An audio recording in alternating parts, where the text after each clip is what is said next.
بسم الله الرحمن الرحيم.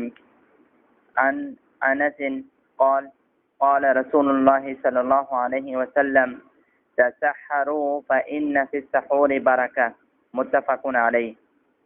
ترجمہ: حضرت انس رضی اللہ تعالی عنہ راوی ہیں کہ رسول کریم صلی اللہ علیہ وسلم نے فرمایا سحری کھاؤ کیونکہ سحری کھانے میں برکت ہے.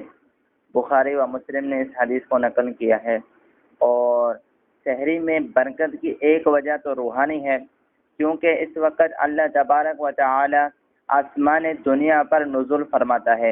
لہذا اس مبارک وقت میں جو شخص بیدار ہوتا ہے تو یہ بیدار ہونا خود باعث برکت ہے. پھر زبان سے نیکی کا کوئی کلمہ ادا ہوگا، یہ ایک الگ برکت ہے. پھر اگر نماز پڑھ لی، یہ ایک الگ برکت ہے. سحری کے اس عمل سے سنت پر عمل ہو گیا، یہ الگ برکت ہے.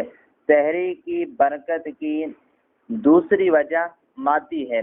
وہ اس طرح کہ آدمی رات کے بالکل آخر میں اور دن کے آغاز سے کچھ پہلے خوب کھا پی لیتا ہے، لہذا دن بھر وہ بھوک اور پیاس سے محفوظ رہتا ہے.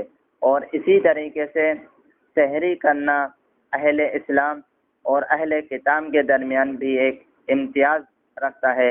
تو اس وجہ سے مسلمانوں کو چاہیے کہ وہ سحری کھایا کریں، اگرچہ سحری ایک کھجور سے ہی کیوں نہ ہو یا تھوڑے بہت پانی سے ہی کیوں نہ کی جائے، لیکن اس سحری کی فضیلت سے دور نہیں ہونا چاہیے، بلکہ سحری کی فضیلت کو حاصل کرنا چاہیے. اللہ تبارک و تعالی سے دعا ہے کہ اللہ تبارک و تعالی ہمیں اس حدیث مبارک پر عمل کرنے کی توفیق عطا فرمائے.